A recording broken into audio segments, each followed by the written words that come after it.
for underserved communities. It helps to fund and expand consumer energy rebate programs and invest in and directs for strategic urban tree planting to alleviate effects of climate change and extreme heat. These are just a few of the many provisions in the historic legislation that this administration to ensure gets implemented so that we create jobs, investment in small businesses, and positive benefit to Black America and all of America. Now, my colleagues will delve into a few other specifics in the 118th Congress. I want to start just by saying we have record low unemployment, but we also have many in our community who aren't able to access the jobs that are available or that we'll be looking to create. And that's why we have to be intentional around job training and certification.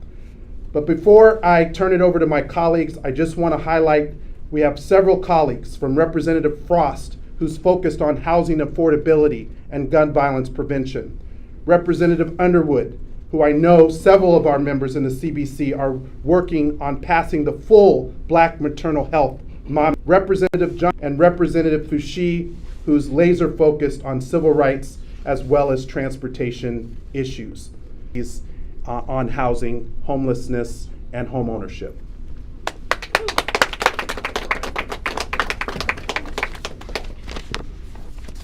Good afternoon, everyone. And I wanted and Congressional Democrats, we've put more money into people's pockets, lowered inflation, created a record 12 million jobs. Undersupply of affordable homes. Housing prices have skyrocketed by nearly 40% since May 2020, with more families paying at least 30% of their income on rent than ever before.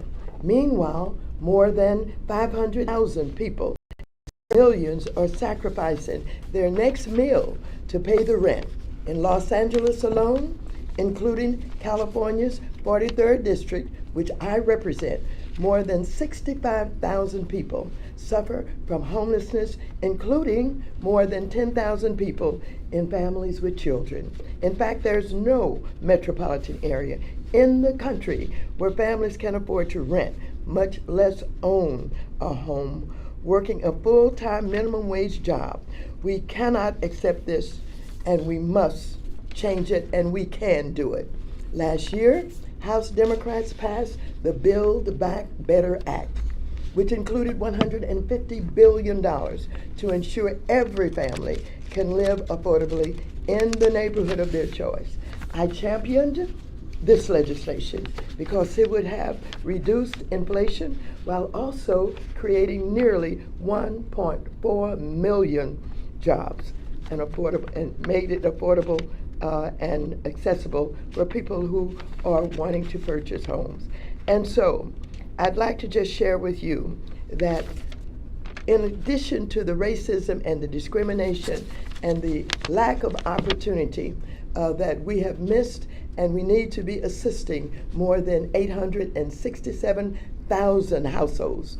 Unfortunately, Republicans blocked all of the important legislation, and especially the Build Back Better Act. Despite their opposition, Democrats have made meaningful progress and successfully secured historic levels of housing assistance since 2020. With these funds, the Biden administration has housed more than 140,000 people experiencing homelessness and built over 40,000 affordable homes in just over a year. This work has helped achieve a 55% reduction in veteran homelessness and a 9% reduction in homelessness nationwide. So during the pandemic, we secured $57 billion in rental and home ownership assistance to offset mass evictions and foreclosures and prevent an early recession. We also created the first of its kind emergency housing voucher program to help house approximately 70,000 people experiencing homelessness. This Congress, I, The members of the CBC and Democrats on my committee will work closely with Secretary Marsha Fudge at the Department of Housing and Urban Development to ensure that everyone has access to home ownership opportunities by ensuring the Federal Housing Administration works for all Americans. And importantly, we are working with the Biden administration to finally address appraisal bias so that a home owned by a black family is valued by appraisers the same as comparable ones owned by white families. As the president said last night, Democrats accomplished a lot last Congress, but it's time to finish the job. Congress must now come together to provide HUD with the resources to ensure everyone has a safe, decent, and affordable place to live and the opportunity to purchase a home. Thank you very much, Mr. Hartsman. Thank you. Next, Representative Maxine Waters, for your brilliance and your boldness as well for housing, but also building wealth in our communities. I'm so proud to be standing here with these members of the Congressional Black Caucus, these true champions for America. And my name is Lisa Blunt Rochester. I serve as Delaware's sole representative in the House.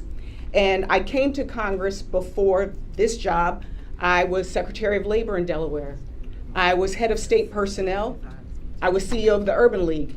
And if there was one word that I think would describe my future, even my job at McDonald's, the word is jobs. Jobs, jobs, jobs. And that's also what this caucus is about, economic opportunity. I think the platform, the agenda that we are putting forward on housing, jobs, and justice is really about peace and prosperity and possibilities for our communities. Under the Biden-Harris administration, the Democratic Caucus, the CBC, we have delivered historic results for the American people over the past few years. And when it comes to jobs, and you may hear a couple of these numbers a couple of times, because it is that big. It is that big. When it comes to jobs, we've enabled the creation of a record 12 million new jobs. I'm gonna say that again, 12 million new jobs. Yes, we did that. We delivered 800,000 of which were in manufacturing, which people thought would left America and would never come back. We've got record low unemployment, 50-year low, and a low among black folks. But we know there is still so much more to do. We passed the American Rescue Plan and got vaccines into arms, but this caucus made sure it was done equitably and that the resources went to our communities where we know we were most impacted in contraction and deaths. We did that. Shots in arms so that people could get back to work. The bipartisan infrastructure law to get good paying union jobs up and running while repairing our infrastructure and bringing internet to our districts. To the CHIPS and Science Act, which will kickstart American manufacturing while enhancing our economic competitiveness, our supply chains, which is one of my areas, and our national security. The truly historic Inflation Reduction Act, which will lower the cost of goods and services while helping us today build the clean energy economy of tomorrow, and particularly for environmental justice communities that have been most exploited,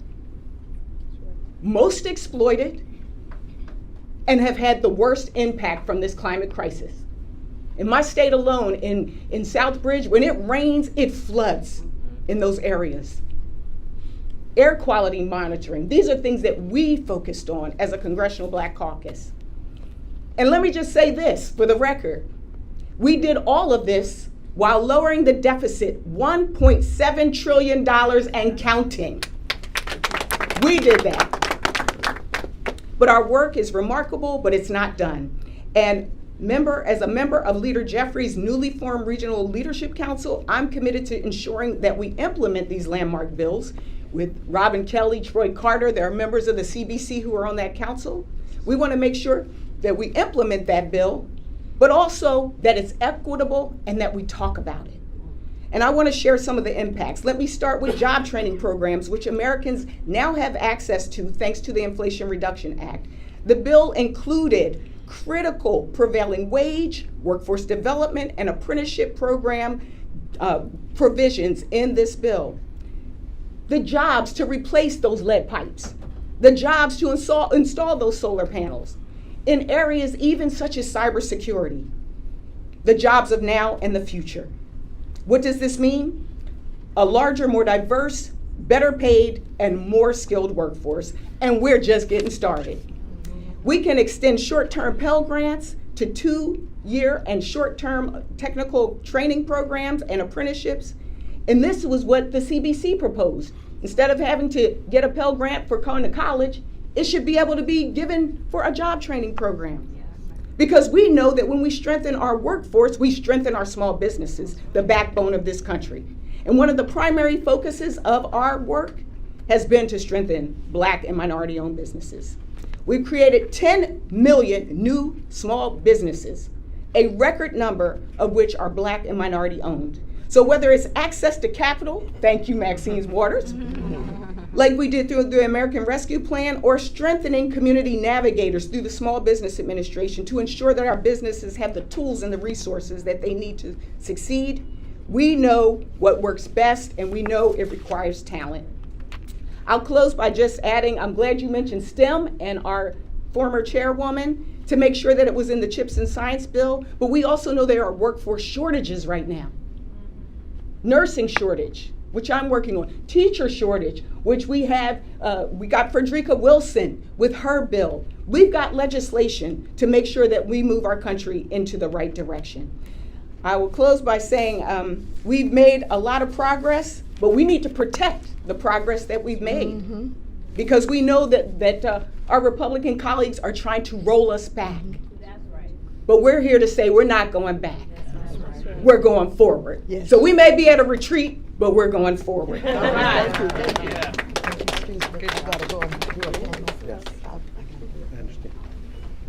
To provide a perspective from our new members, we have 10 new members in the Congressional Black Caucus, and to represent that perspective, Representative Valerie Foushee from North Carolina. Good afternoon. I am Congresswoman Valerie Foushee, and I represent the 4th Congressional District in North Carolina. And thank you, Chairman Horsford, for your leadership, and certainly Chairwoman Beatty for your leadership of the 117th Congress. As a member of the House Committee on Transportation and Infrastructure, and as the vice-ranking member of the Subcommittee on Railroads, Pipelines, and Hazardous Materials, I am excited to have the opportunity to join you all today to discuss our infrastructure and implementation priorities. I was glad when President Biden held the bipartisan infrastructure law during the State of the Union for modernizing our transportation systems, addressing our infrastructure backlog, and creating new good-paying jobs. He made it clear that the bipartisan infrastructure law will meet our nation's infrastructure needs for decades to come and strengthen our economic competitiveness. And the Congressional Black Caucus stands ready to make that happen. I am so proud to be a part of this group of folk who understand what it means to help all Americans. And as a new member of Congress, it is a priority for me that the federal government is working for the people and the communities that we serve. Federal funding for our nation's infrastructure provides critical support to communities across the country. We must continue to hold Congress and the administration responsible in supporting our local and state communities and to improve the lives of our constituents. We are here to finish the job. Thank you. Great job, Valerie. Thank you. So let me close by speaking about yet another important priority, and that is public safety and accountability. I want to thank Congresswoman Sheila Jackson Lee, who serves as currently the ranking member for the Subcommittee on Crime on the Judiciary Committee, and her leadership, as well as several other members, for continuing to make the issue of public safety and justice a priority.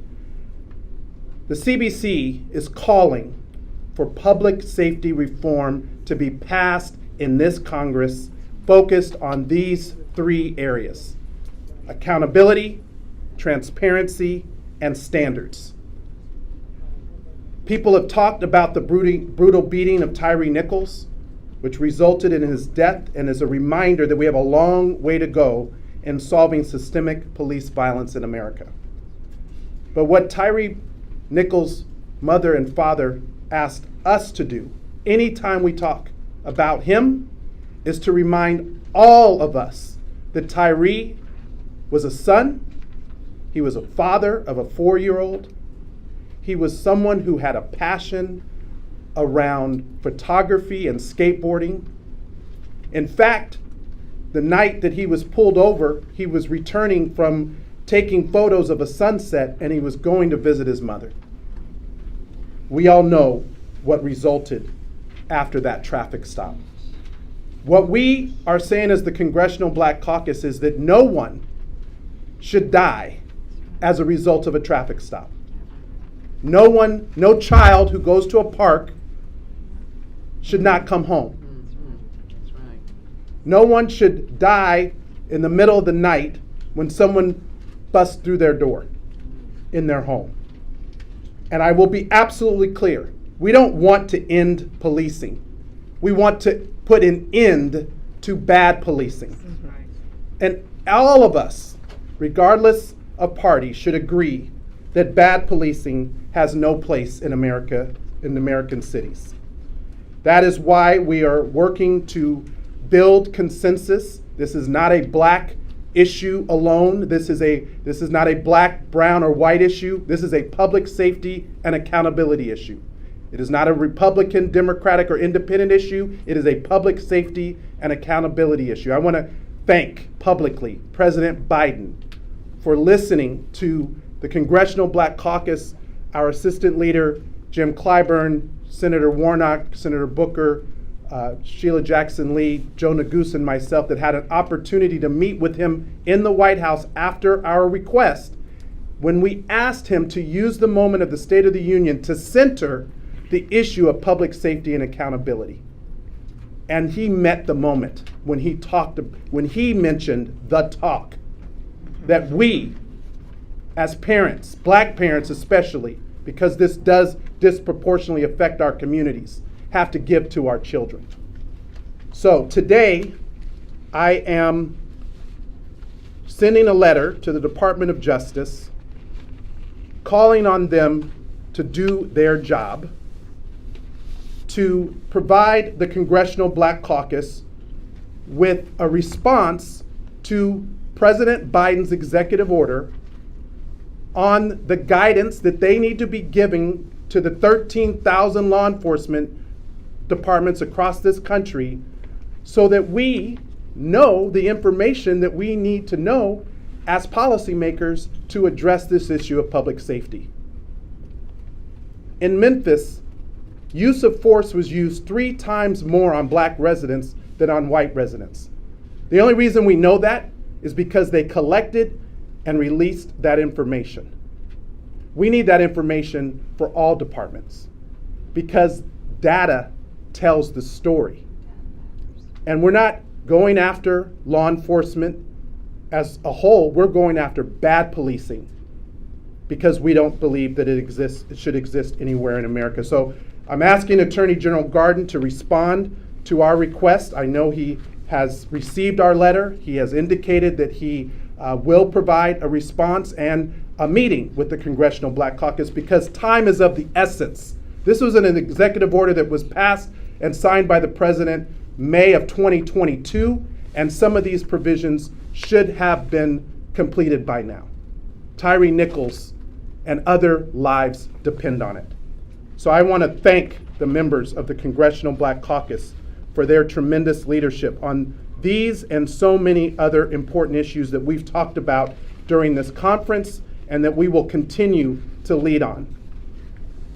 The CBC is focused on putting people over politics, for delivering for our communities on housing, on jobs, and yes, on justice.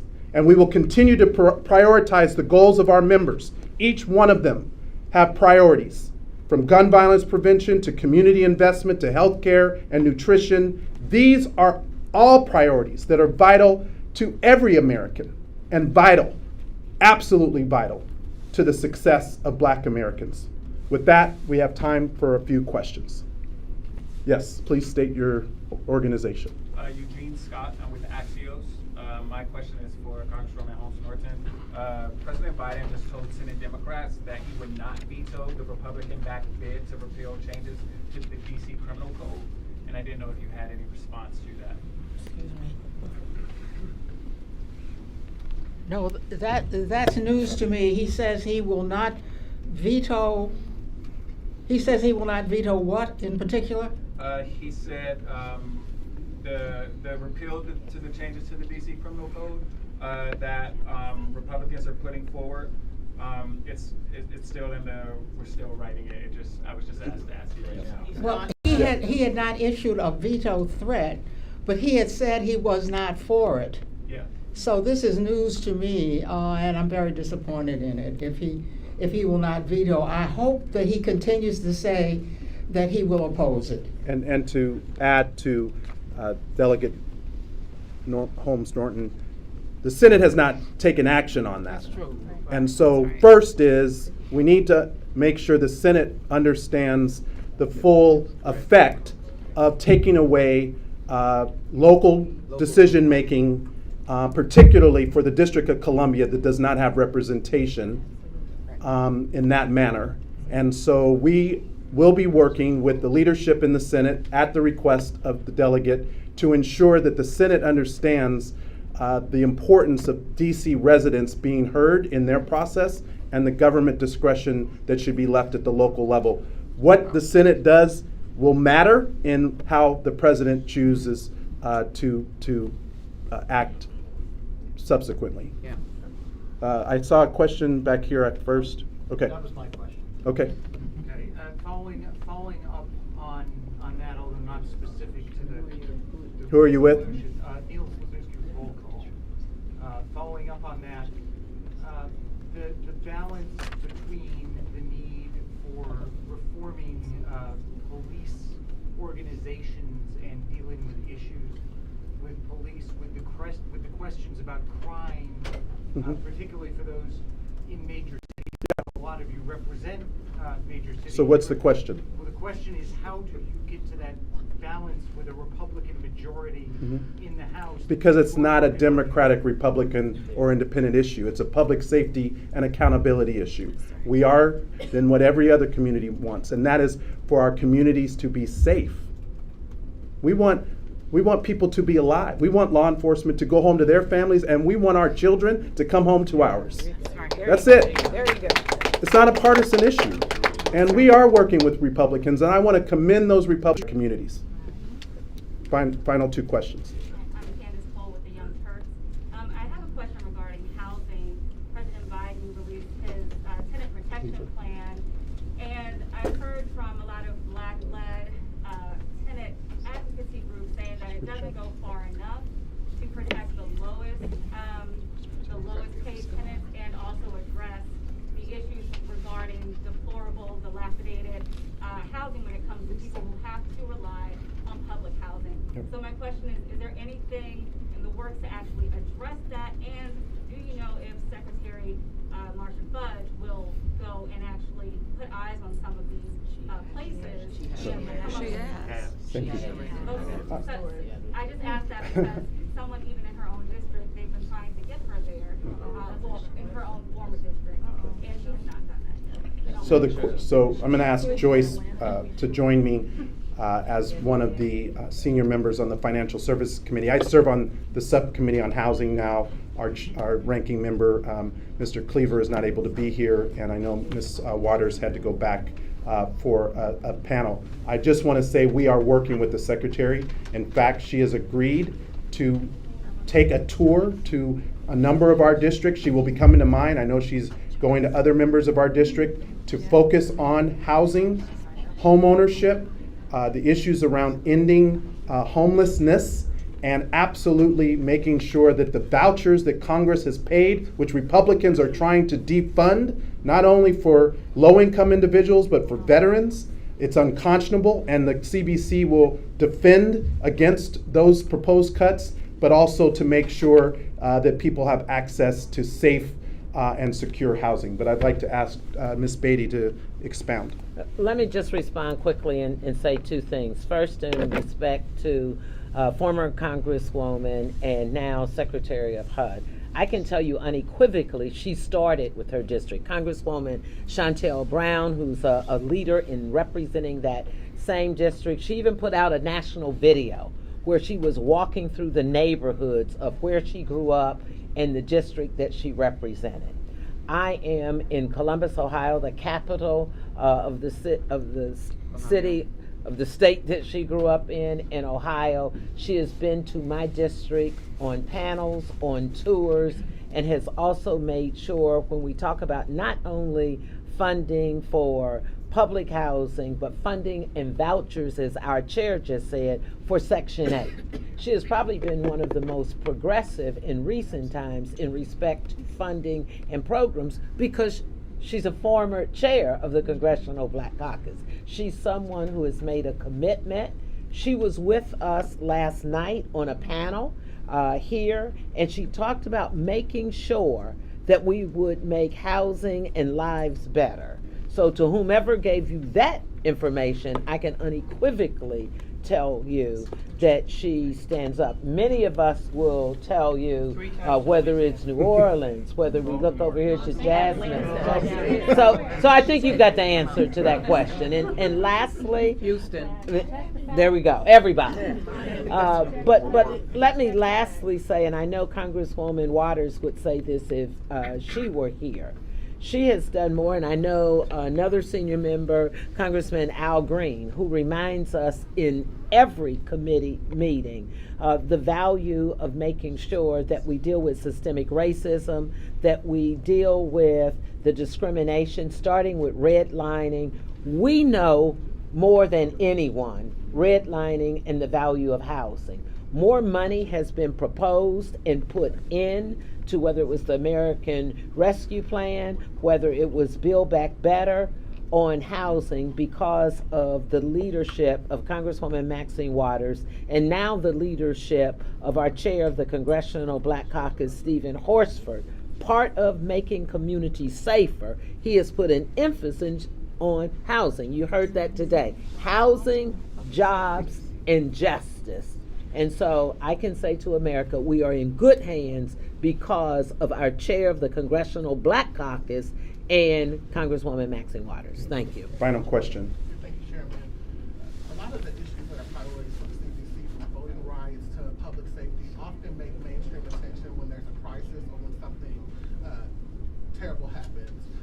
How are you all thinking about, as a caucus, keeping these issues in the mainstream without them being so emotionally charged, without them being accused of being, woke capitalism or whatever the case may be? How's the caucus thinking about messaging? There's been a huge theme around House Democratic Caucus messaging this retreat. How are you all as a caucus thinking about how to message these priorities outside of moments of crisis? Thank you. Great question. First, we started this Congress in a retreat with the Congressional Black Caucus in January. We have implemented a number of key task forces and councils, one of them on strategic communications, as well as constituent outreach and organizing, so that we're not relying on other people. We are directly connecting with and talking with our constituents where they are.